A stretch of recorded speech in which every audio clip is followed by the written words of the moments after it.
Che, te cuento sobre el libro Leviatán de Thomas Hobbes.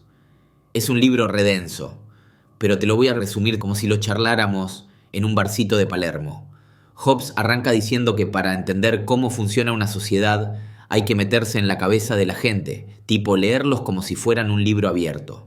El chabón no se comía ninguna, ¿viste? Decía que no alcanza con leer libros de filosofía, hay que observar a las personas para entender cómo piensan. Después se pone medio picante y critica a las universidades de su época, diciendo que enseñan cada boludez. Se la agarra con los filósofos que usan términos re complicados para explicar cosas simples, como la visión o la audición. Para él, estos chabones le dan vueltas a las cosas sin decir nada concreto. En la parte de los sueños, Hobbes nos dice que es difícil diferenciar un sueño de la realidad, sobre todo cuando estamos re estresados. Pone como ejemplo a Marco Bruto, el que mató a Julio César, que tuvo una pesadilla antes de una batalla.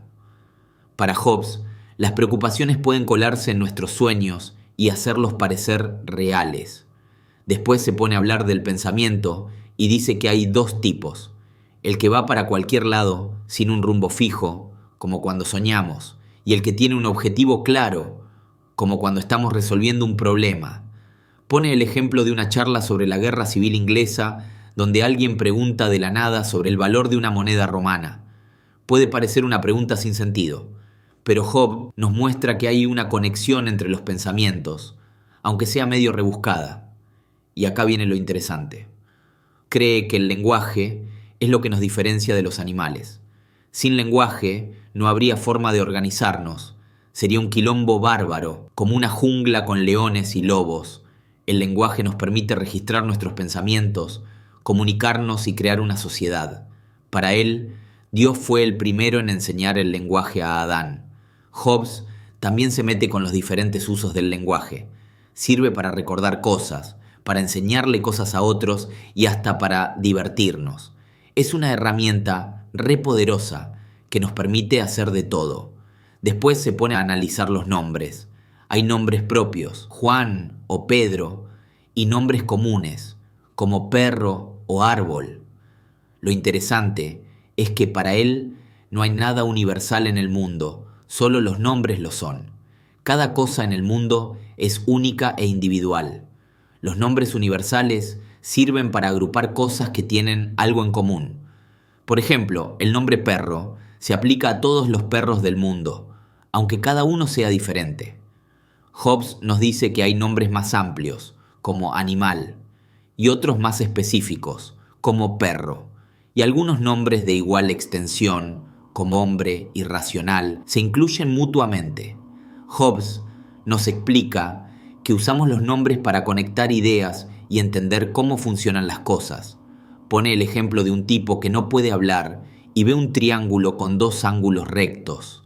Aunque no pueda decirlo con palabras, puede entender que los tres ángulos del triángulo suman dos rectos. El lenguaje también es clave para la matemática.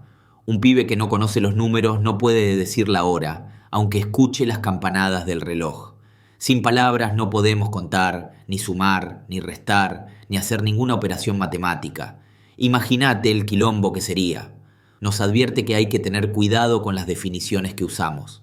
Si las definiciones están mal hechas, terminamos razonando con boludeces. Es como construir una casa sobre la arena. Tarde o temprano se va a caer. Por eso, es importante revisar las definiciones de los libros y pensar por nosotros mismos. Para Hobbes, la razón es la capacidad de calcular y razonar con palabras. Los romanos llamaban ratio a la facultad de contar y ratiocinatio al acto de contar. Para él, sin lenguaje no hay razonamiento. Los griegos usaban la misma palabra, logos, para el lenguaje y la razón. Hobbes nos tira una bomba. Hay un montón de palabras que no significan nada. Son palabras vacías que usan los filósofos para confundir a la gente. Por ejemplo, la expresión cuerpo incorpóreo no tiene sentido, porque un cuerpo por definición tiene que ser corpóreo. Estas palabras son como humo, no hay nada detrás de ellas. Para entender algo, no alcanza con repetir las palabras como un loro, hay que comprender su significado. Si no, Es como si estuviéramos hablando en chino básico. Hobbes se queja de que mucha gente usa la razón para justificar sus propias pasiones. En vez de buscar la verdad, buscan argumentos que les convengan. Es como un abogado chanta que busca cualquier excusa para defender a su cliente, aunque sea culpable. El verdadero uso de la razón es construir argumentos sólidos, paso a paso, como si fuera una cadena. Cada paso tiene que estar bien justificado para que la conclusión sea válida. Si no, es como si armáramos un rompecabezas con piezas que no encajan. Hobbes dice que los humanos somos los únicos animales que podemos razonar con palabras. Podemos crear reglas generales, como teoremas o aforismos, a partir de nuestras observaciones. Es como si pudiéramos convertir nuestras experiencias en fórmulas matemáticas. Pero ojo, esta capacidad de razonar también nos hace propensos a decir boludeces. Los filósofos son los que más caen en este error porque usan palabras complicadas sin definirlas bien. Es como si hablaran en otro idioma que nadie entiende. Hobbes nos da una lista de errores comunes que cometemos al usar el lenguaje. Por ejemplo, decir que existe la justicia es un error porque la justicia es un concepto abstracto, no una cosa tangible.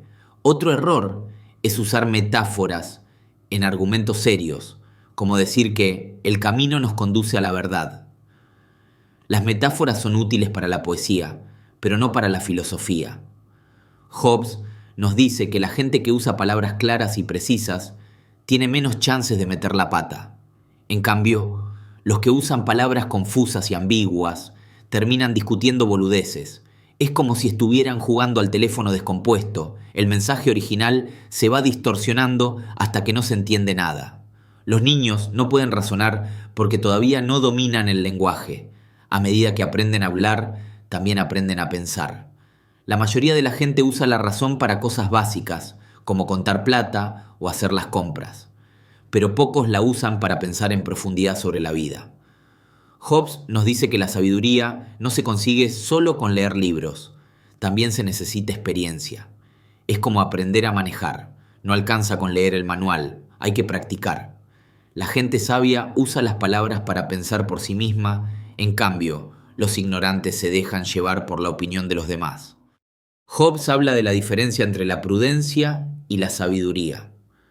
La prudencia se basa en la experiencia, mientras que la sabiduría se basa en el conocimiento. Pone el ejemplo de dos tipos que saben pelear con espadas.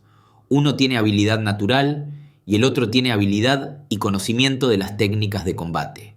El que tiene conocimiento es más difícil de vencer porque sabe cómo anticipar los movimientos del oponente. Hobbes también habla de la fe.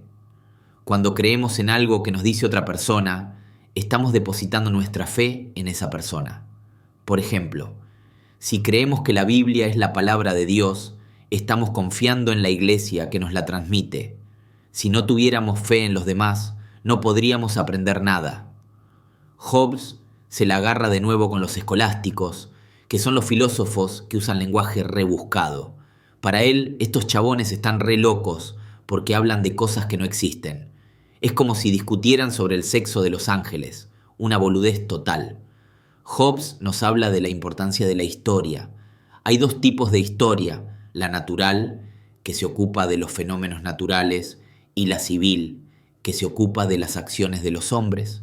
La historia nos permite aprender del pasado para no cometer los mismos errores en el futuro.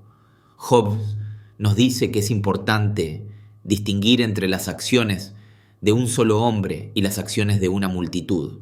A veces pensamos que una multitud actúa como un solo ser, pero en realidad cada individuo tiene sus propios motivos. Es como una manifestación, puede parecer que todos reclaman lo mismo, pero cada uno tiene sus propias razones para estar ahí. Nos habla del juramento. El juramento es una forma de reforzar las promesas porque implica un compromiso ante Dios. La gente que jura en falso se arriesga a un castigo divino.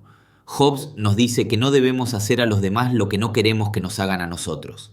Esta es la regla de oro de la moral. Si todos la siguiéramos, el mundo sería un lugar mejor. Hobbes defiende la monarquía. Para él, El rey es el representante del pueblo, aunque no haya sido elegido democráticamente. El rey tiene el poder absoluto para tomar decisiones por el bien del Estado. Nos dice que el rey tiene la ventaja de poder recibir consejos de expertos en secreto. En cambio, en una asamblea democrática, las decisiones se toman en público y pueden estar influenciadas por las pasiones del momento. Hobbes también dice que el rey puede elegir a su sucesor, aunque sea de otra nación. Esto puede ser un problema si el sucesor no conoce las costumbres del país, pero no es un problema inherente a la monarquía. Lo importante es que el rey sea un buen gobernante. Hobbes defiende el poder absoluto del soberano. Para él, el soberano tiene que tener todo el poder para mantener el orden y la paz. Si el poder está dividido, hay riesgo de que se produzcan conflictos. La obediencia al soberano es la mejor garantía para evitar la guerra civil. Hobbes dice que la libertad individual no es tan importante como la paz y la seguridad del Estado. La libertad absoluta solo existe en la naturaleza, donde no hay leyes ni gobierno. Pero en la sociedad, la libertad tiene que estar limitada por las leyes para que todos podamos vivir en paz. Hobbes critica a los escritores que defienden la libertad individual sin tener en cuenta las consecuencias para el Estado. Nos dice que la libertad de los súbditos está limitada por las leyes del Estado. Los súbditos tienen el deber de obedecer al soberano, aunque no estén de acuerdo con sus decisiones. La desobediencia al soberano es la principal causa de los males del Estado. Hobbes dice que los súbditos tienen derecho a defender su propia vida, incluso contra el soberano. Este es un derecho fundamental que no puede ser limitado por ninguna ley. Nos habla de los sistemas de sujeción política. Estos sistemas son grupos de personas que se unen para un fin común. Hay sistemas regulares, como el Estado, y sistemas irregulares, como las pandillas. Nos dice que el poder del representante de un sistema político está limitado por las leyes del Estado. El representante no puede hacer nada que no esté permitido por la ley. Nos habla de los ministros públicos. Los ministros públicos son personas que trabajan para el Estado y representan al soberano. Su deber es ejecutar las leyes y mantener el orden. Hobbes nos dice que los ministros públicos son como los órganos de un cuerpo humano. Cada uno tiene una función específica que contribuye al funcionamiento del Estado. Nos habla de los embajadores. Los embajadores son ministros públicos que representan al Estado en el extranjero. Su deber es mantener relaciones pacíficas con otros estados. Hobbes nos habla de la importancia del dinero. El dinero es la sangre del Estado porque permite que circule la riqueza. El Estado tiene que controlar la cantidad de dinero en circulación para evitar la inflación. Hobbes nos habla de las colonias. Las colonias son extensiones del Estado en otros territorios. Su deber es obedecer al soberano y contribuir a la riqueza del Estado. Nos habla de la importancia del consejo. El consejo es una forma de ayudar al soberano a tomar mejores decisiones. Los consejeros tienen que ser expertos en los asuntos que se tratan y deben dar su opinión de forma clara y honesta. Nos dice que el mejor consejo se obtiene en secreto, lejos de las presiones del público. En una asamblea pública, los consejeros pueden estar más preocupados por quedar bien con la gente que por dar un buen consejo. Hobbes nos habla de las leyes civiles. Las leyes civiles son las leyes del Estado que todos los ciudadanos tienen que obedecer. Las leyes civiles están por encima de las leyes naturales porque son promulgadas por el soberano. Nos dice que todas las leyes tienen que ser promulgadas de forma clara para que todos los ciudadanos las conozcan. Si las leyes no se conocen, no se pueden obedecer. Nos dice que todas las leyes necesitan interpretación. La interpretación de las leyes corresponde al soberano. Los jueces tienen que aplicar las leyes de acuerdo con la interpretación del soberano. Hobbes nos dice que los mejores jueces son los que tienen un buen conocimiento de la ley natural y son imparciales. Los jueces no tienen que dejarse influenciar por sus propias opiniones o intereses. Nos habla de las diferentes clases de leyes. Hay leyes que se aplican a todos los ciudadanos y leyes que se aplican solo a ciertos grupos. También Hay leyes escritas y leyes no escritas. Hobbes nos dice que es importante que las leyes sean conocidas por todos los ciudadanos. Si las leyes se desconocen, es más fácil que se cometan delitos. Critica a los escritores que incitan a la rebelión contra el soberano. Estos escritores, influenciados por los griegos y los romanos, hacen creer a la gente que la rebelión es legítima. Para Hobbes, la rebelión es siempre un mal para el Estado. Dice que el pueblo tiene que ser educado para obedecer al soberano. Los poderosos y los ricos son los que más se resisten a esta educación, porque no quieren que se limiten sus privilegios. Pero la gente común es más receptiva a la educación si no se deja influenciar por los poderosos. Hobbes nos dice que el pueblo no debe idolatrar a los líderes populares. Los líderes populares pueden ser carismáticos, pero no siempre tienen el bien del Estado en mente. El pueblo debe obedecer al soberano, que es el único que tiene la legítima autoridad para gobernar. Hobbes dice que el pueblo tiene que ser instruido en sus deberes. Para esto, es necesario que haya días especiales dedicados a la enseñanza de las leyes. El pueblo tiene que entender que la obediencia a las leyes es la base de la paz y la seguridad del Estado. Hobbes critica a las universidades por enseñar doctrinas que van en contra del poder del soberano. Para él, las universidades deberían enseñar al pueblo a obedecer al soberano y respetar las leyes. Nos dice que las leyes tienen que ser claras y concisas. Las leyes largas y complicadas son difíciles de entender y de aplicar. Hobbes nos dice que el soberano tiene que elegir bien a sus consejeros. Los mejores consejeros son los que tienen experiencia en los asuntos del Estado y son honestos. Los consejeros no deben buscar su propio beneficio, sino el bien del Estado. Dice que el mejor consejo se obtiene de la gente que conoce las necesidades del pueblo. El soberano tiene que escuchar a la gente de cada provincia para saber cuáles son sus problemas y cómo resolverlos. Hobbes nos habla de la palabra de Dios. Dios se comunica con los hombres de tres maneras: por la razón, por la revelación y por la profecía. La razón nos permite conocer las leyes naturales, la revelación nos da a conocer los misterios de la fe, y la profecía nos advierte del futuro. Termina el libro diciendo que es difícil aplicar su doctrina en la práctica porque la mayoría de la gente no está dispuesta a obedecer al soberano. Pero él tiene la esperanza de que algún día un soberano ilustrado leerá su libro y pondrá en práctica sus ideas. Cree que su doctrina es la mejor forma de garantizar la paz y la seguridad del Estado. Bueno, espero que te haya servido este resumen. Es un libro re denso. Si te interesa, te recomiendo que lo leas completo. Para entrar en más detalles, los dejo ahora con nuestra inmersión profunda. Adelante, maestros. Hoy nos vamos a sumergir en el pensamiento de Thomas Hobbes. Imagínense Inglaterra en 1651, en plena guerra civil. Tiempos convulsos. Sin duda. Hobbes, buscando una salida al caos, nos presenta al Leviatán, una figura imponente que representa el poder del Estado, esencial según él para controlar nuestros impulsos más básicos. La pregunta es, ¿seremos realmente tan egoístas y ávidos de poder como él pensaba? Interesante pregunta.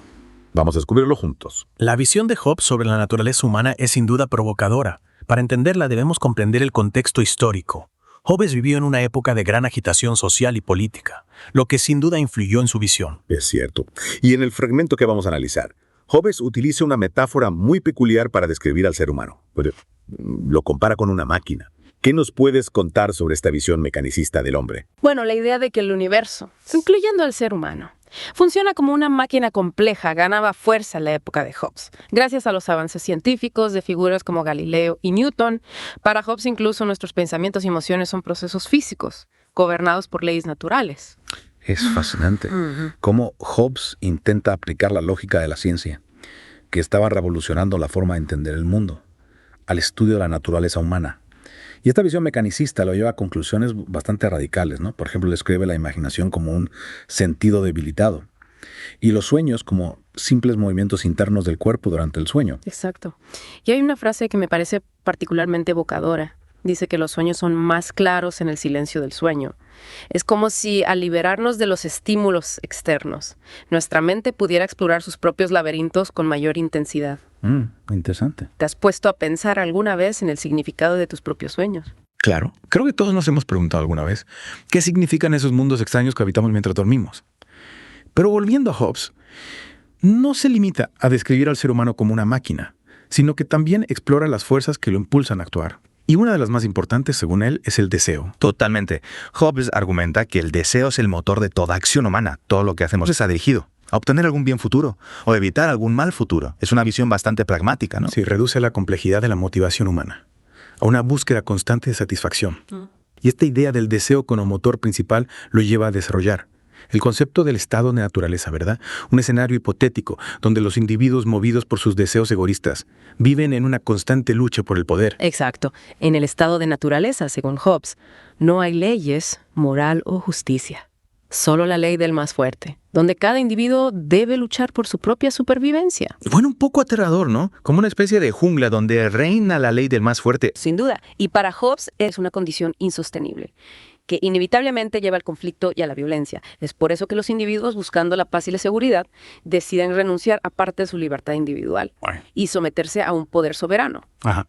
Aquí entra en juego el famoso contrato social, es decir, la idea de que la sociedad se basa en un acuerdo implícito, donde los individuos ceden parte de su autonomía a cambio de protección y orden. Precisamente. Y para Hobbes, este poder soberano al que llaman Leviatán debe ser absoluto e indivisible para poder garantizar la paz y la seguridad. Cualquier división del poder, argumenta, solo conduciría a la debilidad y al caos. Es una visión bastante autoritaria, ¿no? Renunciar a parte de nuestra libertad a cambio de seguridad. ¿Crees que Hobbes tenía razón al pensar que este era el único camino para evitar la guerra de todos contra todos? Bueno, es importante recordar el contexto en el que Hobbes escribió Leviatán. Había vivido una guerra civil, había visto el caos y la violencia de cerca. Su visión, aunque extrema, refleja la necesidad de orden y estabilidad en una época turbulenta. Pero hay otro aspecto de la filosofía de Hobbes que me parece crucial para entender su argumento a favor del poder absoluto: su escepticismo sobre el lenguaje. Claro, Hobbes era muy consciente de la ambigüedad e imprecisión del lenguaje. Decía que las palabras pueden tener diferentes significados para diferentes personas y que esta falta de claridad puede ser una fuente de conflictos y malentendidos. Exactamente. Y para Hobbes, esta inconsistencia del lenguaje, como él la llamaba, era un obstáculo para la construcción de un orden social justo y estable. Si las palabras no tienen un significado preciso, ¿cómo podemos ponernos de acuerdo sobre las leyes, los derechos o la justicia? Es una pregunta fundamental. Y Hobbes, al igual que muchos filósofos, entendía que la claridad en el lenguaje es esencial para el razonamiento y la comunicación. Totalmente. Y esto nos lleva a otro punto interesante en la filosofía de Hobbes: la distinción entre las virtudes intelectuales y sus opuestos. Me parece fascinante cómo Hobbes intenta clasificar las diferentes habilidades y disposiciones de la mente humana. ¿Podrías explicarnos un poco más sobre esta distinción? Claro. Hobbes define las virtudes intelectuales como actitudes de la mente, que los hombres aprecian, valoran y desearían poseer en sí mismos. Es decir, son las habilidades que nos permiten pensar con claridad, discernir la verdad y actuar con sabiduría. Serían como las herramientas que necesitamos para navegar por el complejo mundo de las ideas y tomar decisiones racionales. ¿Y cuáles serían sus opuestos? Para Hobbes, los opuestos a las virtudes intelectuales son las pasiones excesivas, los prejuicios, la superstición y la ignorancia.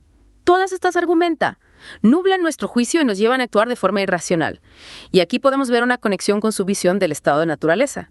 Si los individuos se dejan llevar por sus pasiones, el resultado será el caos y la violencia. Es interesante cómo Hobbes conecta la psicología individual con la dinámica social. Es decir, si queremos una sociedad pacífica y estable, necesitamos cultivar las virtudes intelectuales y controlar las pasiones, que nos llevan al conflicto. Exactamente. Y esta idea nos lleva a otro concepto central en la obra de Hobbes: el poder. Retomando nuestra conversación sobre el poder, para Hobbes, esta es la fuerza motriz de la naturaleza humana, el motor que impulsa todas nuestras acciones, incluso en la búsqueda de conocimiento o reconocimiento. De hecho, recuerdo una frase impactante de Leviatán donde Hobbes dice: las riquezas, el conocimiento y el honor no son sino diferentes especies de poder. Es una afirmación que nos invita a reflexionar sobre nuestras propias motivaciones, ¿no? Buscamos el conocimiento por el simple placer de aprender. ¿O hay algo más? Un deseo de poder, de destacar, de influir en los demás. Es una pregunta compleja, sin duda, y nos lleva de nuevo al corazón del pensamiento de Hobbes. Su visión realista, incluso cínica, de la naturaleza humana. Para él, el poder no es algo necesariamente negativo, sino una realidad ineludible, En el estado de naturaleza, el poder es esencial para la supervivencia. Claro, en ese escenario hipotético de todos contra todos, la fuerza, la astucia, la capacidad de influir en los demás se convierten en herramientas vitales para sobrevivir. Pero una vez que se establece el contrato social y surge el Leviatán, ¿cómo se manifiesta el poder? Para Hobbes, el poder del Leviatán se basa en su capacidad de hacer cumplir las leyes y garantizar la seguridad de sus ciudadanos. Es un poder absoluto e indivisible, que no puede ser cuestionado ni dividido sin poner en riesgo la estabilidad del Estado. Entiendo. Es como si el Leviatán fuera un árbitro implacable que impone las reglas del juego y castiga a quienes las infringen. Pero no hay un riesgo de que este poder absoluto se convierta en tiranía. ¿Qué pasa con la libertad individual? Es una preocupación legítima, por supuesto. Pero Hobbes argumenta que la libertad individual en el estado de naturaleza es ilusoria. En un ambiente de caos y violencia, la libertad se reduce a la capacidad de hacer lo que sea necesario para sobrevivir, incluso si eso significa violar los derechos de los demás. Es decir, que la verdadera libertad, según Hobbes, solo puede existir dentro del marco de un orden social estable, garantizado por el poder del Leviatán. Es una paradoja interesante, ¿no? Renunciamos a una parte de nuestra libertad para poder disfrutar de una libertad más segura y ordenada. Exactamente. Y para Hobbes, esta libertad dentro del Estado se manifiesta en aquellas áreas donde la ley no interviene. Podemos elegir nuestras propias creencias, nuestros propios gustos, nuestras propias formas de vida, siempre y cuando no entremos en conflicto con las leyes establecidas por el soberano. Es una visión que privilegia la estabilidad y el orden por encima de todo. Y para mantener esta estabilidad, Hobbes dedica gran parte del Leviatán a analizar el funcionamiento del Estado. Habla de la importancia de las leyes, la justicia, el castigo, la educación, la religión. Es como si intentara crear un manual para construir una sociedad sólida e inquebrantable. Totalmente. Y uno de los conceptos claves para entender la visión de Hobbes sobre el Estado es su definición de justicia. Para él, la justicia no es un ideal abstracto, sino algo que se define y se aplica a través de las leyes civiles. ¿Podrías explicarnos un poco más sobre esta idea? ¿Cómo se conecta la justicia con el poder del Leviatán? Para Hobbes, la justicia se reduce al cumplimiento de los pactos o contratos. En el estado de naturaleza, la justicia no existe, ya que no hay un poder superior que pueda garantizar el cumplimiento de los acuerdos. Pero una vez que se establece el Leviatán, la justicia se convierte en la base del orden social. Es decir, que la justicia, según Hobbes, no es algo inherente a la naturaleza humana, sino una construcción social que depende del poder del Estado para ser efectiva. Exacto. Y aquí podemos ver la influencia del contexto histórico en el pensamiento de Hobbes. Habiendo vivido en una época de guerras civiles y conflictos religiosos, Hobbes veía en el poder del Estado la única garantía para la paz y la justicia. Claro, en un mundo donde las lealtades estaban divididas y las pasiones desatadas, la figura de un soberano absoluto e imparcial se presentaba como la única solución para evitar el caos. Precisamente, y para entender mejor la visión de Hobbes sobre la justicia, es importante distinguirla de la ley natural. Recuerdo que Hobbes hace una distinción entre la ley natural y la ley civil. ¿Podría recordarnos en qué consiste esta diferencia? Con gusto. Para Hobbes, la ley natural se basa en la razón y nos dicta lo que debemos hacer para preservar nuestra propia vida. En el estado de naturaleza, la ley natural nos permite hacer cualquier cosa que consideremos necesaria para sobrevivir, incluso si eso implica dañar a otros. Es como si la ley natural fuera una especie de instinto de supervivencia, que nos impulsa a buscar nuestro propio beneficio, sin importar las consecuencias para los demás. Exacto. Pero la sociedad civil. La ley natural debe ser limitada por la ley civil, que es establecida por el soberano y aplicada a través de la fuerza.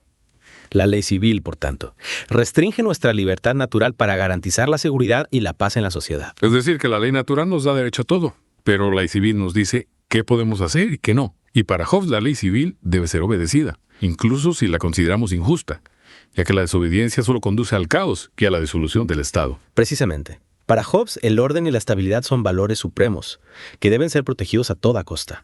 Y esto nos lleva a otro punto interesante en la filosofía de Hobbes, su análisis de las causas que pueden debilitar o incluso destruir un Estado. Hemos estado explorando la filosofía de Hobbes, y hasta ahora parece que la estabilidad del Estado es fundamental para él. Pero siguiendo con esa línea de pensamiento, te pregunto, ¿qué pasa cuando esa estabilidad se ve amenazada? ¿Qué puede debilitar o incluso destruir al Leviatán, esa entidad todopoderosa que Hobbes propone como garante del orden? Esa es una pregunta crucial, y Hobbes la aborda con la misma profundidad y realismo que caracteriza su obra. Según él, la disolución de los estados, cuando no se debe a una fuerza externa, es el resultado de una institución imperfecta, es decir, de errores en su diseño o construcción. Sería como si el Leviatán, a pesar de su poderío, fuera susceptible a una especie de autodestrucción si sus mecanismos internos fallan, y Hobbes, con su mente analítica, identifica varias causas que pueden contribuir a este proceso de debilitamiento, ¿verdad? Exactamente. Una de las más importantes, como ya hemos mencionado, es la falta de un poder absoluto e indivisible.